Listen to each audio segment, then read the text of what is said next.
Hey everyone, it's Lisa, and today is Saturday, and John and I are getting ready to ride out to our lot and see what they have done.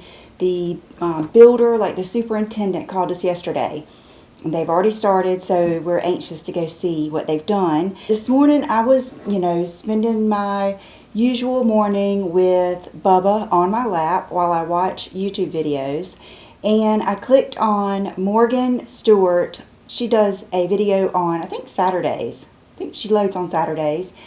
Necessary Realness. I don't know if you've ever watched those, but they're cute. And a lot of times I like to see what she's wearing and everything else. She was answering some questions that her viewers wrote in. And I thought they were good questions. And I thought I would answer these. And then I would ask you the same questions. And maybe you could comment down below. I felt like it was a positive take on 2020 and 21, and a good way to think about the positive things and not all of the negative. And I think we could all use that right now for sure. And then I see down here on my notebook, I am making a clothing.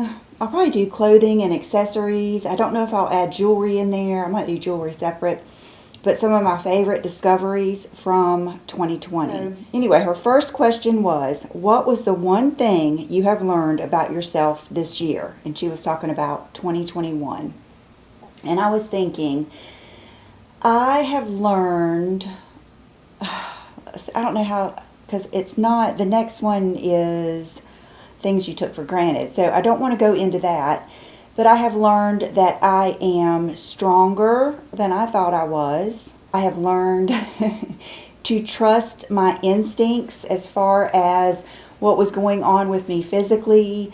And, just for years I had gone to the doctor trying to find out why I was swollen, why I had issues with my stomach and the IBS. And, every time it just seems like somebody gave me a FODMAP runoff sheet and sent me out the door. Or they'll tell you this or that, and I'm proud of myself, and I'm thankful to that one person. I don't know who it was. If it was you, thank you so much. But I actually had two people. I had one lady tell me that she ate all meat and it just cured her, and then I had another lady telling me that her husband watched Dr. Berg and ate mostly meat, I think. And was it Dr. Berg? Oh my goodness, there's so many. There's Dr. Berg. This is one thing I'm so glad I discovered. Dr. Berg, Dr. Gundry, Dr. Kenneth, Dr. Ken. I can't remember his last name now. But I'm just so proud of myself for sacrificing my salads that I love, my routine that I loved, going to get my salad. And I am proud of myself for sticking with it and not giving in and going through life living like that. Very thankful for you guys. I'm thankful that I got brave enough to admit it to you, because it's not a pretty subject. It's not something that you want to talk about. Menopause is not something that I ever imagined talking about, but that's something else that I'm proud of, is opening that, line of, or that topic on my channel, because I feel like it has been so rewarding. I feel like it's something that no matter what women are into, if you're into handbags, if you're into hiking and climbing mountains or going river rafting on the weekend, something that I would never do, that's something that brings us together. I think at this age, we all have these issues, and, I'm proud of myself for going ahead and talking about that, for not giving up on my issues, and for trusting my instincts and not listening to the doctors. And it's not that I don't listen to them, but sometimes it's kind of like teachers. There's nobody in the world that I admire more than the teacher, but you have to be your child's advocate. You can't just depend on what's going on all the time. You have to take care of it. You know what I mean? And so I'm very proud of myself for doing that, and I think I'm stronger than I thought I was, because I I don't know, I never probably guessed that I could have stayed eating like this for so long and how good I feel, and that I have sacrificed and gotten off sugar. I probably thought I could never do that. I mean, I remember saying, life's too short, life's too short. Well, life's too short to feel bad all the time. That would be my one thing that I've learned about myself this year, is that I'm stronger than I thought I was. And I can do things that I didn't think I could do, and that they were actually rewarding. So I hope that you have found something out about yourself like that, you know, because we have to have those little, I don't know, those little congratulatory moments to ourselves to feel good. You can't always be down on yourself. I'm a real big proponent of how you talk to yourself, the conversation. I have been guilty of that, and I really think that's a subject for another video, but that really helps. Okay, the next question is, how quarantine made you realize things you took for granted before? And oh my goodness, you guys, I could just go on and on and on about this one. I took for granted my wonderful marriage.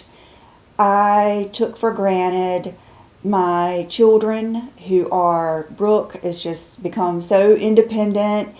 I mean, she's still really sensitive and insecure, just probably like most 20-year-olds are. But she has just really impressed me with some of her coping skills this year and things that have happened. I've been so impressed with Will.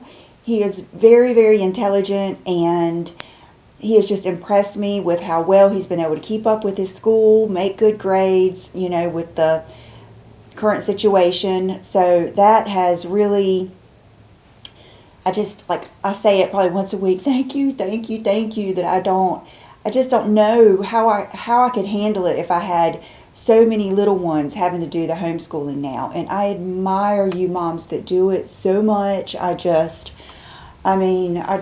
heart just goes out to you, all my admiration. I just cannot even imagine, because Brooke was the kid that was not good with the homework. She was the one, like Will, he can do his homework. If you get him to do it, he does it all, and he does extra credit, and he does it and whatever. I mean, he knows more than I do about things.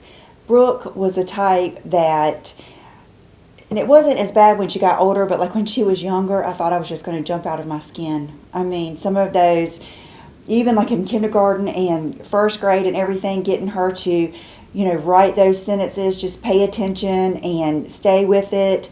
And she would just, even in like middle school, you know, get so frustrated, and they just had so much. It seems like she had so much homework in middle school. In high school, it was, you know, doable, but in middle school there was just a lot. And, you know, it's bad because I don't want to have to stay on them. And so I'm just so thankful. I'm so thankful. And I admire you guys so much. So I took a lot of that for granted, and I just took my life, how wonderful my life is at home, for granted, because I was always traveling. We were always going out to eat. We were always going here, going there. I was always shopping. And now I spend so much more time at home. I feel like I love YouTube so much more, and my channel, because I feel like, because I've opened up different topics, we're closer than we've ever been. I feel like John and I are closer. I mean, it's really neat, because I took all of that for granted. And like now, you know, every night John usually cooks my steak on the grill, my steak and shrimp. And, you know, I'm usually up here either working, finishing my video, or, you know, doing something else. And I look forward, every night I look forward to that, sitting down with him and Will or Brooke or whoever's here, sometimes Brooke's friend. And I look forward to that time together. And so much more than I used to going out to eat. It was almost a chore, you know, where are we going to go? And then we got to where we were going the same places all the time. And in my head, I thought it would be quicker to go out to eat and then just come home instead of cooking and cleaning up and all of that stuff. But really, it's so much nicer just to be home. So it made me realize all that, and I'm just so grateful, so grateful. And I just want to get across to you, because I have a lot of times I'll have guilt in being happy, and then sometimes I'll have guilt in being sad. But because I feel bad if I'm too happy and something good is happening to me, if I think about other people, that bad things are happening to them. But I don't think anybody wants you to not feel your happiness with your family because they aren't. I just think that you can be happy and you can have empathy and sympathy for other people. And you can do for yourself and you can do for others.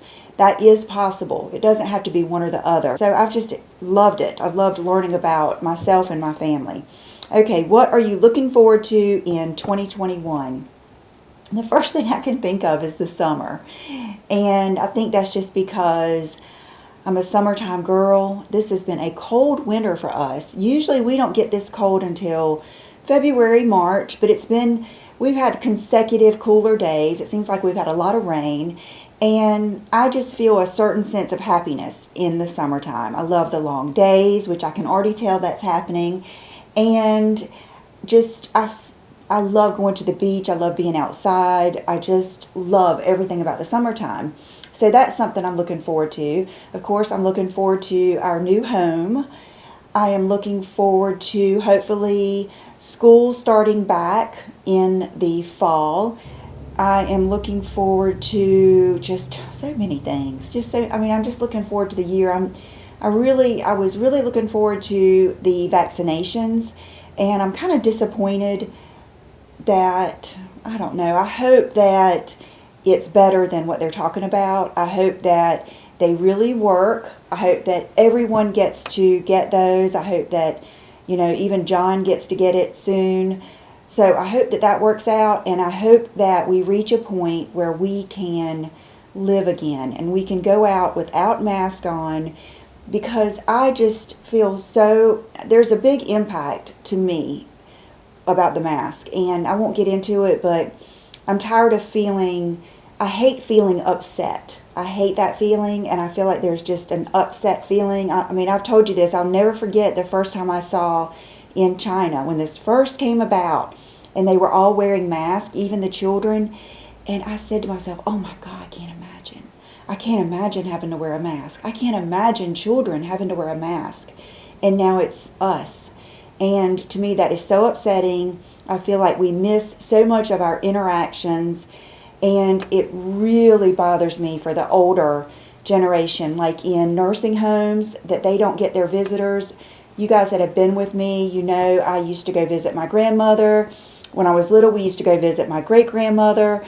I've always, not always, but I've had a lot of relatives in the nursing home, and I know how they depend on that visitor. And my mom was the caretaker for my grandmother, and her or my dad were there every day. And I can't imagine them not going in to check on her, to make sure things were going like they should be going, because kind of like you or your child, you are their advocate and they need you. So that is really, really, really upsetting to me.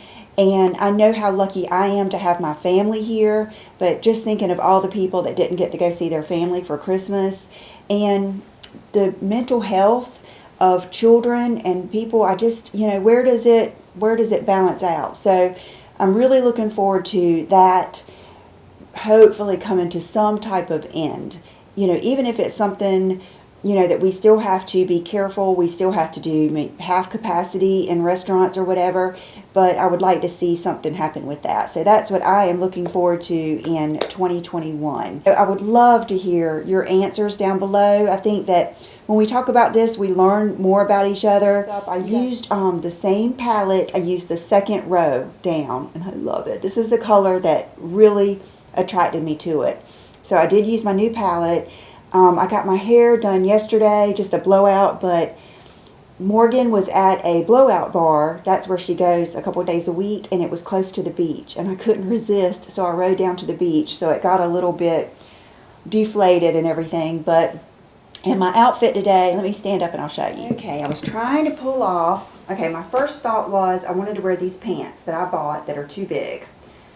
So I was thinking, okay, I'm going to have to wear a belt. So I finally found a belt that would, you know, cinch them up so that I could wear them.